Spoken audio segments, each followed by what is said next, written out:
नमस्कार दोस्तों, स्वागत है आपका स्टडी फॉर सिविल सर्विसेज में। यदि स्टडी फॉर सिविल सर्विसेज के छात्र हैं तो ये वाला टेलीग्राम जरूर ज्वाइन करके रखिए।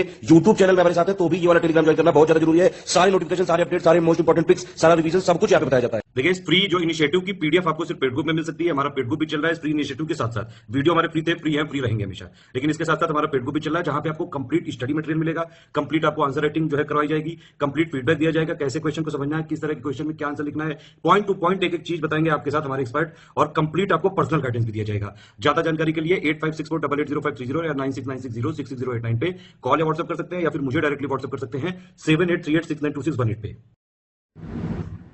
नमस्कार, जय हिंद दोस्तों। स्टडी फॉर सिविल सर्विसेज में आप सबका एक बार फिर से स्वागत है। आज की इस वीडियो में हम देखने वाले हैं 66वीं बीपीएससी मुख्य परीक्षा के लिए कुछ मॉडल क्वेश्चंस और उनके मॉडल आंसर्स। तो चलिए शुरू करते हैं। स्टडी फॉर सिविल सर्विसेज आपके लिए लेकर आया है यूपीएससी, बीपीएससी, यूपीपीसीएस, यूपीट्रिपलएससी और ईपीएफओ के लिए शानदार और जानदार कोर्सेस, जिनके हम प्रीलिम्स, मेंस और उनके ऑप्शनल सब्जेक्ट्स के लिए टेस्ट सीरीज़, आंसर राइटिंग करवा रहे हैं और उनका एवेल्युएशन हमारी अनुभवी टीम द्वारा किया जा रहा है। अधिक जानकारी के लिए आप हमें इन नंबर्स पे कॉल कर सकते हैं, इन सोशल मीडिया प्लेटफॉर्म्स पे फॉलो कर सकते हैं। तो चलिए बढ़ते हैं आज के मुख्य वीडियो की तरफ। इस वीडियो में प्रमुख 4 सेक्टर से क्वेश्चन लिए गए हैं। पहला इंडियन पॉलिटी से है, जो सेंटर स्टेट रिलेशन बीपीएससी का बहुत ही फेवरेट टॉपिक है। हर साल गवर्नर या सेंटर स्टेट रिलेशन के बीच में एक ऑल्टरनेट होता ही है, क्वेश्चन आते ही हैं। इंटरनल सिक्योरिटी पे क्वेश्चंस है। हाल ही में जैसे कि आपने देखा होगा, कुछ इंटरनल सिक्योरिटी प्रॉब्लम्स हो रहे हैं कॉन्फ्लिक्ट्स में, इंडो बांग्लादेश बॉर्डर पे, पंजाब पाकिस्तान बॉर्डर पे, इवन राजस्थान और पाकिस्तान बॉर्डर पे। तो हम देखते हैं उसमें CIBMS एक टेक्नोलॉजी है, वो कैसे काम आ सकती है और वो कहाँ तक आगे पहुँची है। पठानकोट अटैक के बाद इस टेक्नोलॉजी का यूज़ किया गया था। तो देखते हैं कि वो क्या टेक्नोलॉजी है और किस तरह से हेल्प कर सकती है बॉर्डर मैनेजमेंट में। मॉडर्न इंडिया से क्वेश्चन लिया गया है 1857 के फेलियर के बारे में। ठीक है, इससे पहले हम एक क्वेश्चन कर चुके हैं कि 1857 के बारे में, और एक क्वेश्चन अभी आ रहा है 1857 के फेलियर के बारे में, क्योंकि अभी पता है आपको बंगाल इलेक्शंस काफ़ी नज़दीक हैं और बंगाल इलेक्शंस में हो रहे हैं। तो संथाल और वहाँ के जो जंगल महल इलाका में संथाल रिवोल्ट काफ़ी चर्चा में रहा है, फिर 1857 भी चर्चा में रहा है। तो ये संथाल रिवोल्ट या 1857 दोनों में से कोई एक क्वेश्चन आने की प्रबल संभावना है। और इंटरनेशनल रिलेशंस में साउथ साउथ कोऑपरेशन देखेंगे कि साउथ साउथ कोऑपरेशन क्या है और किस तरह से साउथ साउथ कोऑपरेशन से इंडिया को फ़ायदा हो सकता है, और वो क्या अगर आगे बढ़ सकता है तो क्या बढ़ सकता है, और अगर वो अपने ऑब्जेक्टिव्स पे खड़ा नहीं उतरा है तो क्यों नहीं उतरा है, उसके पीछे की रीज़न देखते हैं। चलिए शुरू करते हैं।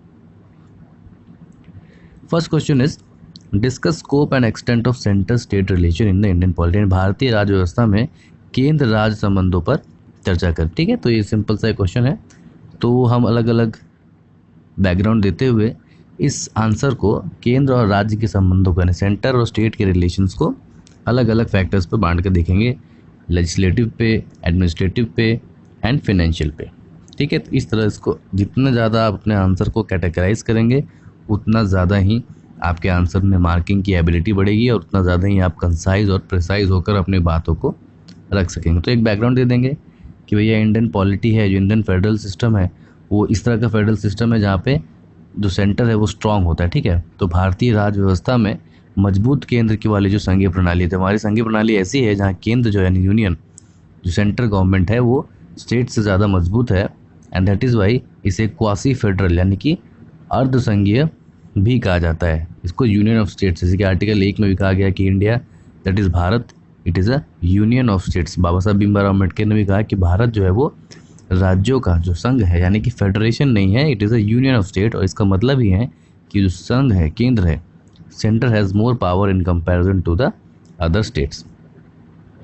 फिर उसी के बाद आर्टिकल 2 और 3 और साथ में अगर आप पढ़ेंगे तो हमको ये पता चलेगा कि Indian union is an indestructible union of destructible states, यानी कि भारतीय संघ जो है वो अस्थायी राज्यों का एक अविनाशी संघ है। यानी कि इसका सीधा सीधा मतलब आप ये निकाल लीजिए कि जो भारतीय स्टेट है, जो इंडियन टेरिटरी है, वो तो वैसे का वैसे ही रहेगा, लेकिन जो स्टेट्स हैं उन स्टेट्स को बनाना, बिगाड़ना, छोटा करना, बड़ा करना, ठीक है, उनके एरियाज़ में चेंज करना, उनके नाम में चेंज करना, उनके पावर्स में चेंज करना, यहाँ तक कि उनके लेजिस्लेटिव असेंबलीज को भी बदलना, बाइफरकेट करना, ये सब के सब पार्लियामेंट के हाथ में है। तो इसलिए सेंटर जो है वो स्ट्रांग है और स्टेट आज हैं कल नहीं है, लेकिन जो भारतीय यूनियन है, भारतीय संघ जो है वो चिरकाल तक नित्य निरंतर रहेगा। इसलिए ये इसका एक बैकग्राउंड हम देते जाएंगे। ये टाइट टुगेदर टाइप का, हमको पता है कि दो तरह के फेडरेशन होते हैं, एक होता है कमिंग टुगेदर और एक होता है टाइट टुगेदर। कमिंग टुगेदर मतलब जो अलग अलग देश हैं, अलग अलग राज्य मिलकर एक संघ का निर्माण करते हैं, जैसे कि यूनाइटेड स्टेट्स ऑफ अमेरिका। 13 अलग अलग कॉलोनियों ने मिलकर यूएसए बनाया था। लेकिन भारत में क्या है कि पहले भारत बना है और उसके बाद उसने अपनी शक्ति से अलग अलग स्टेट बनाया। तो it is a tight together, यानी कि बंधा हुआ प्रकार है, ना कि स्टेट्स ने मिलकर बनाया। So it's not a result of states coming together, but it is a number of states tied together to a union of India. अब रिलेशंस के 3 अलग अलग हिस्सों को देख लें। तो पहला जो है वो विधायी यानी कि लेजिस्लेटिव रिलेशन। तो इसमें जो विधान है, जो लेजिस्लेशन है, जो नियम कानून है, वो उसका टेरिटोरियल एक्सटेंट यानी कितने क्षेत्र तक हो सकता है, वो रिलेशन को डिफाइन किया जाता है। यानी कि अगर पार्लियामेंट का लॉ है तो पार्लियामेंट का लॉ सारे भारत में अप्लाई होगा। किसी एक स्टेट का लॉ है तो वो स्टेट उस एरिया में होगा। कोई ऐसा लॉ है जो स्टेट और पार्लियामेंट दोनों के कॉन्सोनेंस में चलता है तो वहाँ कहाँ कहाँ तक अप्लाई हो सकता है। दूसरा कि अगर दोनों लॉ में कॉन्फ्लिक्ट आ जाए तो कहाँ तक अप्लाई होगा। तो ये सारे जो रिलेशंस है वो लेजिस्लेटिव रिलेशन है। इसी में से आर्टिकल 200 है। आर्टिकल 200 के तहत क्या होता है कि जो यूनियन पार्लियामेंट होती है, जो गवर्नर होता है किसी स्टेट का, किसी राज्य द्वारा पास किए गए बिल को वो राष्ट्रपति के पास भेज सकता है उनकी परमिशन के लिए। किस ग्राउंड पे? इस ग्राउंड के कि वो जो है वो किसी सेंट्रल लॉ को यानी किसी यूनियन लॉ को चैलेंज कर रहा है या किसी यूनियन लॉ के खिलाफ उसमें कुछ प्रावधान है या उसकी शक्ति से विपरीत जाकर बना रहा है। इस तरह के, जैसे आपने देखे होंगे गुजकोक हो गया, मकोका हो गया, इस तरह के जो बिल्स थे उसमें गवर्नर के पास आर्टिकल 200 में ये पावर होती है, शक्ति होती है कि किसी राज्य की विधानसभा द्वारा पारित बिल को असेंट ना देकर राष्ट्रपति महोदय के असेंट के लिए वेट करा दे। क्यों? कि उसे ये ग्राउंड दे सकता है कि वो जो केंद्रीय पार्लियामेंट है, ठीक है, केंद्रीय संसद या फिर संसदीय किसी और प्रक्रिया नियम कानून के उल्लंघन में हो या उसके पावर को ओवरराइड कर रहा हो, उस कॉन्सेप्ट में आर्टिकल 200 का यूज़ करके उस बिल को वो एसेंट ना देकर सीधा सीधा प्रेसिडेंट के पास भेज सकता है। और प्रेसिडेंट के पास ये पूरी शक्ति है कि उस बिल को सरासर रिजेक्ट भी कर सकता है। तो यहाँ जो है वो एक तरह का रिलेशन है जिसमें फिर से सेंटर ही हावी है स्टेट्स पर। अब इन पावर्स का डिस्ट्रीब्यूशन करने के लिए अलग अलग शेड्यूल बनाए गए हैं, ठीक है। तो 7 शेड्यूल में अलग अलग लिस्ट है, यूनियन लिस्ट है, स्टेट लिस्ट है, कॉन्करेंट लिस्ट है, राज्य सूची, केंद्र सूची और समवर्ती सूचियाँ में बांटा गया है कौन कौन से मैटर्स पे, कौन कौन से इश्यूज़ पे लेजिस्लेशन किया जा सकता है। कुछ कॉन्करेंट है जहाँ दोनों लोग बना सकते हैं, और जो नहीं है, जो भी विषय इन लिस्टों में नहीं है, जिसे रेसिडुअल कहते हैं, बचा हुआ जो विषय है वो सारा का सारा कहाँ होगा? संघ के पास, यानी कि इंडियन पार्लियामेंट के पास। तो जो रेसिड्यूरी पावर्स है that is in the hand of Indian union central, that is the parliament of the India. Central का जो है स्टेट लेजिस्लेशन के ऊपर कभी कभी कंट्रोल होता है, स्पेशली जब इमरजेंसी होती है 356 के अंडर। आपको पता है जैसे ही राष्ट्रपति शासन लगता है तो जो उस राज्य की पार्लियामेंट विधानसभा होती है वो पार्लियामेंट के अंदर आ जाती है और सारा का सारा राज्य के लिए जो भी विधान है, जो भी विधायी कार्य हैं वो पार्लियामेंट ही करती है।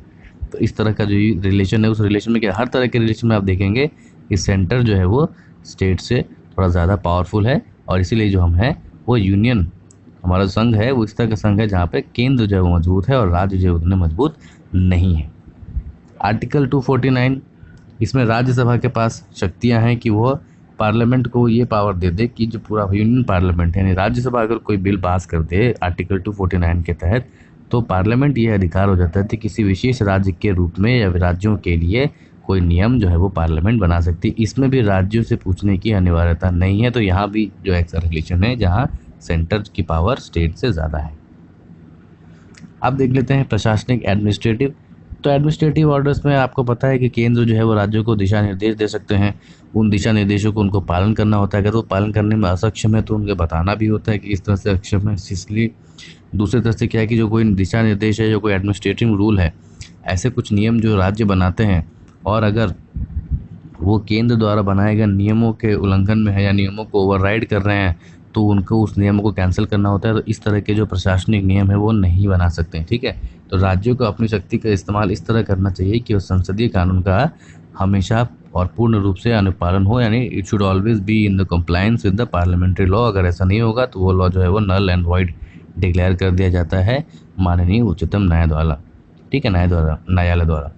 It is also not to override. Centre has the power to issue advisories जैसे कि हमने पहले भी डिस्कस किया कि एडवाइजरी इशू कर सकता है, उनको इंस्ट्रक्शन दिया जा सकता है, कुछ नियम, रूल और रेगुलेशन, प्रोटोकॉल फॉलो करने के लिए उन्हें ऑर्डर दिया जा सकता है, और उन ऑर्डर्स को ना फॉलो करने की वजह से ये जो है आर्टिकल 365 के तहत यूनियन पार्लियामेंट या गवर्नमेंट से रिपोर्ट ले सकती है कि राज्य जो है अपनी प्रशासन जो है वो संवैधानिक तौर पर चलाने में सक्षम नहीं है, और इसीलिए 365 जो है वो 356 यानी कि प्रेसिडेंशियल रूल लगाने का भी ग्राउंड बन सकता है। तो इसीलिए अगर कोई राज्य किसी केंद्र द्वारा जारी किए गए दिशा निर्देशों को नहीं पालन करता है तो आर्टिकल 365 के तहत जो है उस गवर्नर, वहाँ का जो गवर्नर है वो रिपोर्ट प्रेसिडेंट को दे सकता है कि यह जो सरकार है वो संविधान के हिसाब से काम नहीं कर रही है, इसी वजह से आप जो है यहाँ पर राष्ट्रपति शासन लगाए। तो इसमें भी आप देख रहे हैं कि सेंटर जो है वो ज़्यादा पावरफुल है इन कंपैरिजन टू स्टेट। हाँ, ऑल इंडिया सर्विस और पब्लिक सर्विस में है तो ऐसे कुछ तरह के सर्विस हैं जो ऑल इंडिया सर्विस है, जहाँ पर सेंट्रल कार्डर होता है, जो आपको पता है 3 सर्विस होते हैं, IAS, IPS और IFS।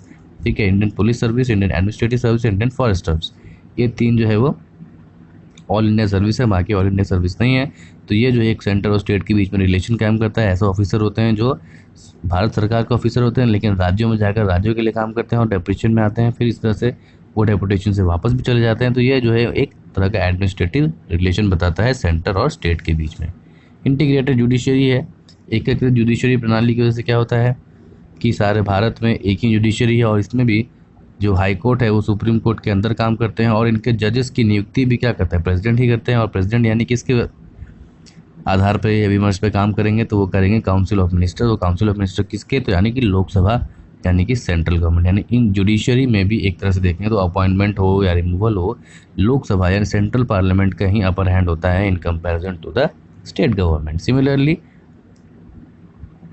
आगे दूसरा रिलेशन को देख लेते हैं। तो फाइनेंशियल रिलेशन क्या है, यानी कि वित्तीय रिलेशन। तो टैक्सेशन के पावर है, कुछ टैक्स वो लगा सकते हैं, कुछ टैक्स ये लगा सकते हैं। हालांकि GST आने के बाद बहुत कुछ बचा नहीं है और सब कुछ GST काउंसिल में चला गया है। अब तो एक संवैधानिक बॉडी है वो डिसाइड करती है अपने हिसाब से, उसमें भी अलग अलग बहुमत के नियम है, जिसमें राज्यों का जो रिप्रेजेंटेशन है और राज्यों की से एक अच्छी से है। तो इसमें कह सकते हैं कि GST काउंसिल में जो राज्यों की बात रखने का एक अच्छा प्लेटफॉर्म है और उनकी आपस में चलती भी है। अगर सारे राज्य मिल जाएँ तो वहाँ पर केंद्र की शक्ति से उनकी शक्ति ज़्यादा होती है, लेकिन उनमें कुछ और भी अलग अलग नियम प्रावधान है। तो जब भी हम GST पर क्वेश्चन देखेंगे तो उसको और ज़्यादा डिटेल में समझेंगे। अभी आपको केवल इन रिलेशंस के बारे में बता देना है, इन संबंधों के बारे में आपको एक जानकारी देनी है। तो फाइनेंस कमीशन हो गया, वित्त आयोग, जो ये डिसाइड करता है कि जो टोटल टैक्स आता है उसमें से कितना पैसा देना है। तो हाल ही में 15वें वित्त आयोग ने बताया 41+1 यानी कि 41% राज्यों को और बाकी का 1% जो हिली स्टेट्स एंड जम्मू कश्मीर मिला के दिया जाना चाहिए। उस तरह से GST कंपनसेशन, उसमें रिलेशन होते हैं भाई कितना किसी स्टेट को अपने GST लगाने के बाद जो इतना नुकसान हो रहा है उसके पहले वाले वैट से, तो राज्य सरकारों को उतना पैसा केंद्र सरकार देगी। यही था GST कंपनसेशन बिल। और फिर एक था फाइनेंशियल इमरजेंसी। तो इसमें भी आप देखेंगे कि सेंटर जो है वो मोस्ट ऑफ मामले में स्टेट पर ज़्यादा भारी होता है। तो इस तरह से आप तीनों रिलेशन को डिफाइन करके बता देंगे कि रिलेशन जो संबंध है वो बांटे हुए ज़रूर है, लेकिन उन सब संबंधों में ये ज़रूर ध्यान रखा गया कि जो इंडियन यूनियन है वो हमेशा ही स्ट्रांग रहेगा, और जो इंडियन स्टेट्स हैं उनके पास उन स्टेट्स के कंपैरिजन में, यूनियन के कंपैरिजन में कम पावर होगी, यानी उनकी तुलना में पावर कम होगी, उनकी तुलना में शक्तियाँ कम होगी, ताकि जो है भारतीय यूनियन बना रहे और हम एक क्वासी फेडरल। तो ये संविधान निर्माताओं ने इसलिए भी बनाया होगा क्योंकि उस वक्त नया नया देश था, ठीक है, विभाजनकारी देश थे, हमारे अंदर विविधता बहुत थी, तो उनको एक करने के लिए एक स्ट्रॉन्ग सेंटर की ज़रूरत थी, और इसी वजह से हमारे पास जो है वो एक स्ट्रॉन्ग सेंटर है और वीक स्टेट्स है। तो ये आप इसे कंक्लूड कर सकते हैं। बढ़ते हैं दूसरे प्रश्न पर। What are the present challenges in the border security and how CIBMS, तो सीमा, वर्तमान में जो सीमा सुरक्षा में क्या क्या चुनौतियां हैं, और CIBMS तो पहले देखेंगे कि चीज़ क्या है और ये किस तरह से उससे निपट सकती है। Challenges in the border security, border security में जो सीमा में सुरक्षा में क्या क्या चुनौतियां हैं, तो भौगोलिक रूप से बहुत ही चुनौतीपूर्ण है। वहाँ पे कहीं पहाड़ है, कहीं पे माउंटेन है, कहीं पे दर्रे हैं, कहीं पे खाद है, कहीं पे नदियाँ हैं, कहीं पे जंगल है, बहुत सी चीज़ें हैं। डेंस पॉपुलेशन है, कहीं -0 डिग्री सेल्सियस है तो कहीं -40 डिग्री सेल्सियस है, कहीं खूब बारिश होती है तो कहीं खूब धूप है, कहीं गर्मी है, कहीं रेत है, रेगिस्तान है, कहीं कीचड़ है, दलदल है। तो इस तरह के जो डिफ़िकल्ट टेरेन भौगोलिक रूप से बहुत ही चुनौतीपूर्ण और विविध इलाका है। इसी वजह से क्या है, कनेक्टिविटी और लॉजिस्टिक की प्रॉब्लम, खास करके जो नॉर्थ ईस्ट एरिया है वहाँ तो पहाड़ और पासेस इतने हैं, बाढ़ आती रहती हैं, तो जो लॉजिस्टिक का प्रॉब्लम है। हालांकि BRO बॉर्डर रोड ऑर्गेनाइजेशन काफ़ी अच्छा काम कर रहा है, लेकिन फिर भी उस लेवल तक हम नहीं है जिस लेवल तक चीन हमको आकर मैच कर रहा है। तो धीरे धीरे वहाँ पर हमें काम करने की आवश्यकता है। लॉजिकल इंसर्जन को यानी कि वहाँ पे क्या है कि लोकल कुछ स्थानीय जो विद्रोही समूह है वो भी बाहर की या विदेशी ताकतों को सपोर्ट करते हैं, क्योंकि वहाँ के लोकल हैं उनको अलग से पेड करके जो वहाँ पे एंटी सोशल एलिमेंट है, एंटी इंडियन एलिमेंट है, उनका सपोर्ट रहता है भारत के अंदर से ही, बाहर के बाहरी घुसपैठियों एवं आतंकवादियों को। तो वह भी एक चिंता का विषय है। ठीक है, हमारे जो शत्रु पूर्ण पड़ोसी हैं, हॉस्टाइल नेबर्स हैं, हमको पता ही है कि चीन और हो या पाकिस्तान हो, दोनों ही हमारे लिए क्या है, हॉस्टाइल नेबर्स हैं। बांग्लादेश जैसे देश के साथ हमारे पास दुनिया की सबसे लंबी सीमाओं में से एक 4096 किलोमीटर की सीमा है, और कोई स्ट्रेट सीमा नहीं है, इस तरह से कर्व सीमा है। कहीं कहीं बीच बीच गाँव में से, तालाबों में से, नदी नालों, कीचड़, दलदल, इन जगहों से पास होती है। तो उन सब जगह पर मैनिंग करना, इन सब जगह पर व्यक्ति को खड़ा करके मैन बॉर्डर लगाना बहुत ही मुश्किल है। सोचिए किसी ज़मीन के अंदर, झील के अंदर किसी को कैसे मैन बॉर्डर कर सकते हैं। तो इस तरह से ये जो है चुनौतियाँ बहुत ज़्यादा हैं। ठीक उसी तरह से क्या वहाँ पे इन्फिल्ट्रेशन हो रही है, घुसपैठ होती है इस वजह से, और वहाँ लोकल लोगों के समर्थन से क्या होता है, ये चलता भी है, क्योंकि उन इन्फिल्ट्रेशन से या उस घुसपैठ से, उन स्मगलिंग से वहाँ के लोकल लोगों को भी पैसा मिलता है। तो वो लोग भी इसे सपोर्ट करते हैं, बजाय इसके जाने बिना कि इसमें से कुछ आतंकी गतिविधियाँ भी हो सकती हैं और कल को जाकर उन्हें ही खतरा हो सकता है। यह ना समझकर वो स्मगलिंग को सपोर्ट करते हैं। Human trafficking, flush trade, commodity arms यानी कि मानव तस्करी, खासकर की महिलाओं और बच्चियों की तस्करी होती है बंगाल से बांग्लादेश और बांग्लादेश से सऊदी अरेबिया के रास्ते से। ये सारी चीज़ें वहाँ पर होती हैं, और इनसाइड टर्निंग, लोकल सिंपैथी। ठीक है, तो ये सारे जो है वहाँ पे समस्याएं हैं। अब देखते हैं कि CIBMS क्या है। तो CIBMS का फुल फॉर्म है comprehensive intense and integrated border management system for surveillance and security. यानी कि एक तो कॉम्प्रिहेंसिव है और बॉर्डर मैनेजमेंट है, और उसके साथ सर्वेलेंस भी है और सिक्योरिटी है। सर्वेलेंस यानी कि निगरानी करना और सुरक्षा करना। तो ये जो है प्रौद्योगिकी यानी science and technology plus human efficiency को मिलाकर एक बॉर्डर मैनेजमेंट टेक्निक को बनाया गया है, जिसके पास 360 डिग्री यानी कि 360 डिग्री बर्ड आई व्यू है, जिससे वो सब जगहों का सुपरविजन और देखरेख कर सकती है। उसमें लेज़र टेक्नोलॉजी है, रेडियो टेक्नोलॉजी है, थर्मल इमेजिंग है। इस तरह का कंप्लीट सेटअप है CIBMS में। बेसिक उसका जो पर्पस है, मुख्य उद्देश्य क्या है, तो जो मानव संसाधन को प्रौद्योगिकी और टेक्नोलॉजी से जुड़कर ज़्यादा से ज़्यादा इफेक्टिव, ज़्यादा से ज़्यादा लाभकारी, ज़्यादा से ज़्यादा प्रोडक्टिव बनाना, और ह्यूमन लाइफ, जो मानव जीवन वेस्ट हो रहा है, BSF के ऊपर जो लोड बढ़ रहा है एक्स्ट्रा, उन जोग्राफिकली चैलेंज एरिया में, रेगिस्तानों में हो या दलदल में हो, पहाड़ों पर हो, मिट्टी पर हो, जहाँ पर सिर्फ और सिर्फ बॉर्डर को गार्ड करने के लिए व्यक्तियों की जानें जा रही हैं, वहाँ पर हम टेक्नोलॉजी का उपयोग करके जितनी हो सके उतनी कम कैजुअलिटी रख सकें, और जो है हमारे रिसोर्स संसाधन को कहीं और अलग जगह लगा सके, ताकि उसका हमें ऑप्टिमम यूज़ मिल सके। Saving time in full response of surveillance and human life, तो उसमें समय की बचत भी होती है और ह्यूमन लाइफ की बचत भी होती है, और टेक्नोलॉजी है तो उसमें गलती का भी फ़ायदा नहीं, और ऑटोमेटिक रिकॉर्डिंग भी होती है, तो हमको और ज़्यादा प्रिसाइज होते हैं, और ज़्यादा सटीक होते हैं, और ज़्यादा एफिशिएंट होते हैं। ओवरलोडिंग, अब BSF पे जो काम था उसको हल्का करना है, और जो ये भी क्या अंतर्राष्ट्रीय स्टैंडर्ड के हिसाब से ही CIBMS टेक्नोलॉजी है। अब ये किस तरह से मदद करने वाला है, तो भाई जो लेज़र गाइडेड मिसाइल्स है वो क्या एक तरह का मैश यानी क्या होती है, जाली, तो एक तरह का वर्चुअल जाली बॉर्डर बनाने वाले हैं, और कोई व्यक्ति उसे पास करेगा, जैसे ही इन्फिल्ट्रेट यानी घुसपैठ करने की कोशिश होगी, वो लेज़र लाइट का चेन ब्लॉक होगा। चेन ब्लॉक होते ही जिस जगह से चेन ब्लॉक होगा उस जगह पे heavy firing, automatic firing, electric current passing, alarm system, इस तरह की चीज़ें अपने आप बज उठेंगी। तो लोकल लोग जो है वो, लोकल आर्मी ऑफिसर जो है वो इन्फॉर्म्ड हो जाएंगे, और इन्फिल्ट्रेशन, घुसपैठ को रोका जा सकता है। सिमिलरली थर्मल इमेजिंग, जो नाइट पेट्रोलिंग होती है, तो कोई पीछे से कहीं अटैक हो सकता है, एम्बुश लगा के, घात लगाकर भारतीय सेनाओं पर जो अटैक होता है, तो अगर हम थर्मल इमेजर अपने पास रखेंगे तो हम उसको रात में भी देख सकते हैं और पेट्रोलिंग अच्छे से कर सकते हैं। दूसरा क्या है कि CIBM में जो टेक्नोलॉजी है वो बहुत ही आसानी से मूवेबल है, कहीं भी आ जा सकती है, तो डिफ़िकल्ट से डिफ़िकल्ट, बड़े से बड़े, ऊंचे से ऊंचे, गड्ढे से गड्ढे टेरेन में इसको लगाया सकता है, और भारतीय सेना की एफिशिएंसी बढ़ाई जा सकती है। अब देखते हैं तीसरा प्रश्न कि 1857 जो रिवोल्ट है उसकी विफलता के कारणों को जांच करें। अब यहाँ हमारे बहुत से मित्र क्या होंगे, 1857 उन्होंने देखा नहीं कि जो पता है सब लिखना शुरू कर देंगे। तो हमें इस तरह से आगे नहीं बढ़ना है, पहले हमें प्रश्न को समझना है। एक बैकग्राउंड अवश्य देना है, लेकिन उस बैकग्राउंड में खो नहीं जाना है। एक छोटा सा बैकग्राउंड दीजिए, हो सकता है तो कहीं भारत का इमेज बनाइए, मैप बनाइए, उस मैप में जगहों को पिन पॉइंट करिए, लोकेशन बताइए, लेकिन जो मुख्य है क्वेश्चन का मेन पार्ट है वो हमको विफलता के कारण बताने हैं और उन कारणों का जांच करने, यानी कि रीज़न, एक एक रीज़न बताइए और उसको फिर और ज़्यादा डीप में एक्सप्लेन करिए। ये हमारा क्वेश्चन का डिमांड है। तो बैकग्राउंड तो हमको पता ही है कि भैया 10 मई को 1857 में मेरठ से शुरू होता है। फिर सेना जो है वो विद्रोही सेना दिल्ली जाती है। दिल्ली जाकर बहादुर शाह जफर को अपना राजा घोषित करती है। वहाँ से राजा घोषित हो जाते हैं तो वो लोगों को चिट्ठियाँ लिखते हैं, रानी लक्ष्मीबाई को या तात्या तोपे को, नाना साहेब को, और फिर एक कंबाइंड स्ट्रगल शुरू होता है और इसे हम 1857 का रिवोल्ट कहते हैं। ठीक है, बैरकपुर बहरामपुर में भी होता है और प्रोमिनेंट लीडर होते हैं, और जिसका अगर एक्सटेंट देखें यानी कि किन किन जगहों क्षेत्र में होता है, तो उत्तर में पंजाब और दिल्ली, ठीक है, बिहार जो है वो पूर्व में, दक्षिण में जो है नर्मदा तक, यानी ये पूरा जो रीजन आप सोचिए कि नॉर्थ और सेंट्रल इंडिया, दक्षिण भारत को छोड़कर और पूर्वोत्तर भारत को छोड़कर जो रीजन होता है वहाँ पर जो है ये मूवमेंट शुरू होता है। बहुत से लोकल रूलर्स को सपोर्ट भी करते हैं, आगे चल के जो लोकल ज़मींदार से और लोकल रूलर्स उनको सपोर्ट नहीं भी करते हैं, और इसी वजह से ये इसका एक फेलियर का कारण भी बनेगा। तो उस कारण को हम आगे देखेंगे।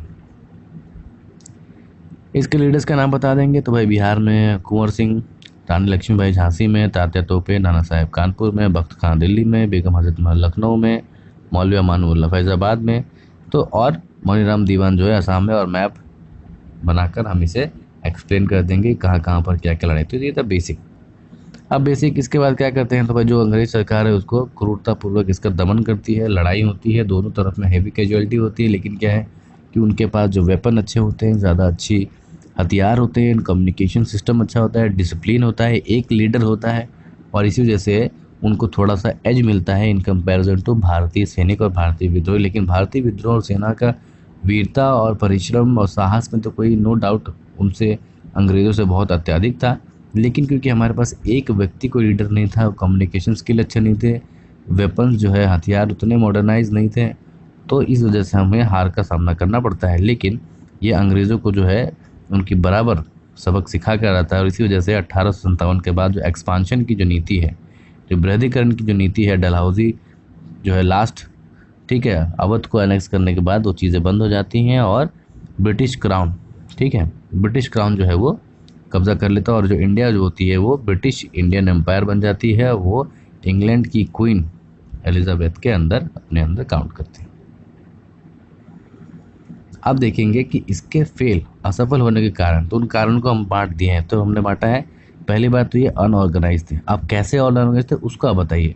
तो क्योंकि ऑर्गेनाइज इसलिए ये थे कि इनका कोई एक तो मुख्य लीडर था नहीं, मुख्य लीडर नहीं था इसलिए कोई मुख्य प्लान नहीं था, एक मुख्य प्लान नहीं था तो उस प्लान पे हम एक्टिव नहीं करते, एक विशेष रणनीति का अभाव था, नियोजना की आधारित थी, और निर्धारित नहीं किया गया था कि कहाँ से लड़ना है, कब लड़ना है, कौन किस जगह पर नेतृत्व करेगा और उसका उद्देश्य क्या होगा, यानी कि जीतने के बाद होगा क्या। तो ये जो है बिना उद्देश्यहीन और नियोजनहीन एक तरह का मूवमेंट बनकर रह गया था, जहाँ केवल और केवल देशभक्ति और अंग्रेज़ों को भगाने के मकसद से लड़ रहे थे, लेकिन हमारे पास कोई प्लान नहीं था, हमारे पास कोई नियोजन नहीं था, कोई योजना नहीं थी, कोई विशेष रणनीति भी नहीं थी। ये योजनाबद्ध रणनीति के बजाय भावनात्मक उत्साह द्वारा लड़ा गया। तो it was more of a emotional enthusiasm rather than a pure find tactics. दूसरा, lack of coordination and leadership. अब क्योंकि कम्युनिकेशन नहीं था आपस में, और दूसरा लीडर्स अपने आप को जानते भी नहीं थे, अपना अपना वर्चस्व बताना चाहते थे, इस वजह से क्या हुआ कि उनके बीच में जो है समन्वय नहीं था, सिनर्जी नहीं हो पाई, और इसी वजह से एक मास लीडर, पूर्ण भारत का एक लीडर नहीं बना, जो कि बहादुर शाह जफर को मान जरूर लिया गया, लेकिन वो अभी इस तरह से नहीं थे कि वो लीड कर सकते थे, वो एक रबर स्टाम्प लीडर बनकर रह गए, और इसी वजह से ये मूवमेंट जब वो अलग अलग छिटपुट जगह पर हुआ और एक साथ नियंत्रित होकर अगर हम कोशिश करते तो उसी वक्त जो है अंग्रेजी सेना को उखाड़ कर फेंक सकते थे। ठीक है, तो ब्रिटिश जो है वो क्या है, वो एक कमांड के अंदर, एक तलवार के अंदर, एक ऑफिसर के अंदर लड़ रहे थे, लेकिन हम लोग क्या है अलग अलग जगह पर अलग अलग व्यक्तियों में अलग अलग प्लान के हिसाब से, अलग अलग इंटरेस्ट के हिसाब से लड़ रहे थे, और इसी वजह से हमें हार का सामना करना पड़ा। पुअर चैनल ऑफ कम्युनिकेशन, यानी कि संचार का जो है बहुत ही खराब माध्यम, क्या था ही नहीं माध्यम संचार का, और अंग्रेज़ों के पास एक बढ़िया माध्यम था, बढ़िया डिसिप्लिन थी, बढ़िया हैंडराइटिंग थी, नॉलेज थी, और युद्ध लड़ने की, यानी पूरे अंतर्राष्ट्रीय लेवल पर भी जो इस तरह के युद्ध लड़ने की उनके पास महारत हासिल थी, जो भारतीय लोगों के पास उस वक्त नहीं थी। वेपन्स, हमारे पास जो पारंपरिक हथियार थे वो उनके मोटर गन और वेपनरी से मैच नहीं करते थे। हमारी जो सेना थी वो इतने डिसिप्लिन नहीं थी, हम अलग अलग फैक्शन में, अलग अलग जाति में, अलग अलग जगहों के अलग अलग टुकड़ियों में लड़ते थे, लेकिन ब्रिटिश सेना जो है वो एक टुकड़ी, एक कंपनी, एक बटालियन, एक नेता के लिए लड़ती थी। Indian weapons way not the match of, तो हमारा जो वेपन है उनके व्यापारों के हिसाब से उनके वेपन के का कोई तुलना ही नहीं थी, हम बहुत पीछे थे। इंडियन सोल्जर्स बहादुर थे, वीर थे, लेकिन हमारे पास डिसिप्लिन नहीं था।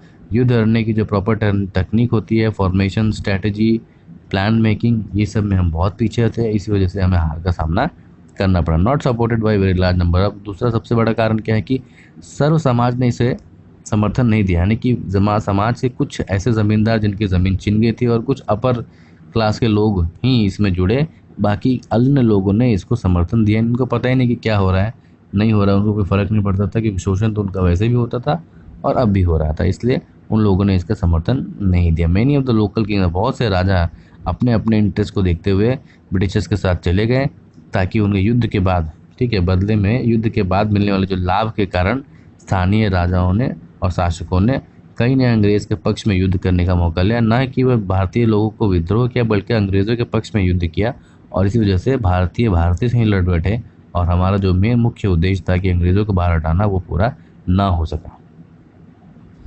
अब देखते हैं चौथा प्रश्न कि साउथ साउथ कोऑपरेशन, दक्षिण दक्षिण सहयोग क्या है और इसके उद्देश्य के बारे में चर्चा करते हुए ये बताइए कि क्या वो अपने उद्देश्य पर सफल रह चुका है। अगर नहीं रह चुका है तो नॉन परफॉर्मेंस है, और नॉन परफॉर्मेंस है तो क्यों है, वो उसका कारण अवश्य बताएंगे। तो दक्षिण दक्षिण जो सहयोग है वो क्या है, तो दक्षिण गोलार्ध यानी कि जो सदर्न कॉन्टिनेंट है, इंटरनल कॉन्टिनेंटली जो सदर्न कॉन्टिनेंट में, सदर्न हेमिस्फीयर में ये अर्थ है, ये इक्वेटर है, वो ऊपर जो वो नॉर्दर्न हेमिस्फीयर और नीचे वो सदर्न हेमिस्फीयर। तो आप अगर मैप देखेंगे तो मैप में आप समझेंगे कि इस तरह से जो भी देश, ये इक्वेटर है, ठीक है, यहाँ से इस तरह से पास होता है, थोड़ा और ऊपर, हाँ ये इक्वेटर है। तो इसके जो नीचे जो है वो दक्षिणी गोलार्ध यानी कि सदर्न हेमिस्फीयर है, ऊपर जो है वो नॉर्दर्न हेमिस्फीयर है। अब यहाँ हम ये देख रहे हैं कि इस सदर्न हेमिस्फीयर में इन जगहों पर क्या हो रहा है, कुछ चीज़ें ऐसी हैं जैसे कि बहुत सारे देश जो सदर्न हेमिस्फीयर में अलग अलग कॉन्टिनेंट के सदर्न पार्ट में जो लोग हैं, ऐसे देश हैं, वो सब के सब LDC कंट्रीज यानी कि लीस्ट डेवलपिंग कंट्रीज़ या फिर developing countries.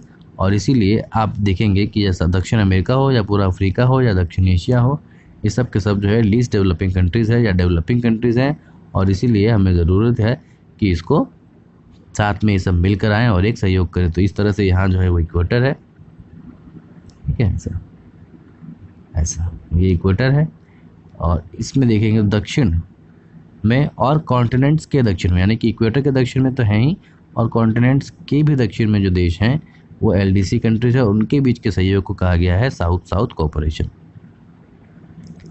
Most of this countries are either LDC countries और पुअर कंट्रीज और डेवलपिंग कंट्रीज। तो it is a intercontinental, यानी कि पूरे कॉन्टिनेंट के बीच में भी, यानी अंतर continental cooperation of the countries in the southern hemisphere.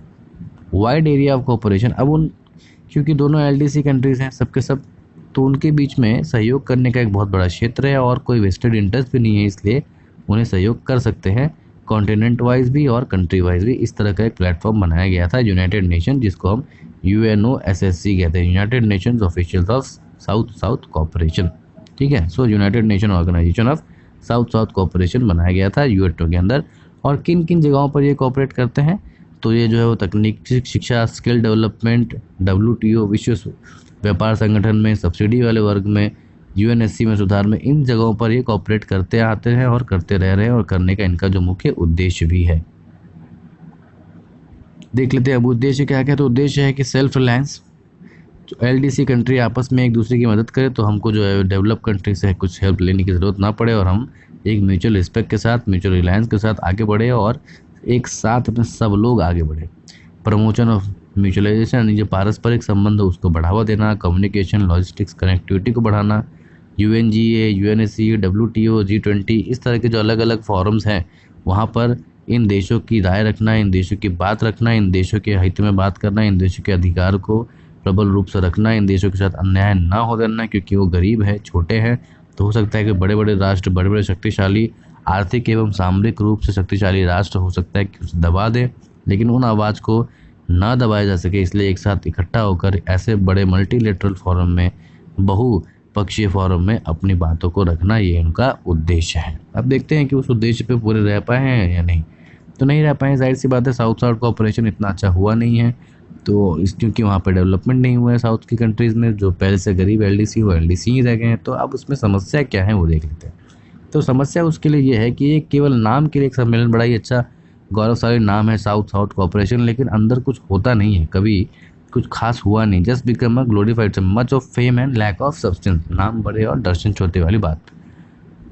ठीक है, अब फर्स्ट वर्ल्ड जो कंट्रीज़ हैं, यानी कि जो डेवलप कंट्रीज़ हैं, वो बिल्कुल भी इसमें सपोर्ट करती नहीं है। तो अब साइड से बात हो, जो एलडीसी कंट्रीज़ है उनको रिसर्च डेवलपमेंट कॉपरेशन कुछ भी करने के लिए फंड चाहिए, पैसे चाहिए। अब तो बाहर के जो देश फर्स्ट वर्ल्ड कंट्रीज़ उनको देती नहीं है, तो इस वजह से क्या हुआ, उनका आगे कुछ काम, रिसर्च डेवलपमेंट प्रोग्राम, सेक्रेटरीट, इन सब का मेंटेनेंस भी नहीं हो पाता है और वो काम भी नहीं कर पा रहे हैं। Mostly driven by local geopolitics. अब उसमें दिक्कत क्या है कि जो भी एलडीसी कंट्रीज़ हैं वो खुद आपस में लड़ रही हैं, लोकल जो भू राजनीतिक संबंध है, आपस में संबंध है, आपसी विवाद है, उसी से वो आगे नहीं बढ़ पाती हैं। तो व्यापार और अन्य चीज़ें क्या करेंगे, और इसी वजह से क्या है कि जो एलडीसी साउथ साउथ कॉपरेशन है वो जो मुख्यतः क्या अपने में झगड़ रहा है, अपने देश उनसे लड़ रहे हैं, झगड़ रहे हैं, तो कॉपरेशन जो सहयोग की स्थिति बन ही नहीं पा रही है, तो जिससे कि लोग आगे बढ़ सके। उन देशों में क्या है, खुद के ही बॉर्डर डिस्प्यूट की प्रॉब्लम है, ट्रेड डिस्प्यूट की प्रॉब्लम है, वाटर शेयरिंग की प्रॉब्लम है, और इन्हीं कारणों की वजह से वो खुद अपने लोकल राजनीति से ध्यान हटा ही नहीं पाते हैं ताकि वो अंतर्राष्ट्रीय सहयोग कर सके। और जब पैसे भी नहीं है और अस्थिरता बनी हुई है, और यही मुख्य कारण है कि उनका विकास नहीं हो सका है, जैसे कि ओवर पॉपुलेशन हो, साक्षरता हो, आतंकवाद हो, इन तरह की समस्याएं हैं उनके विकास को प्रभावित कर रही हैं। और जब उनका खुद का ही विकास नहीं हो रहा, तो आपस में सहयोग और संगठन करके एक दूसरे का विकास किस तरह से करेंगे, तो यही इनकी प्रमुख समस्या है।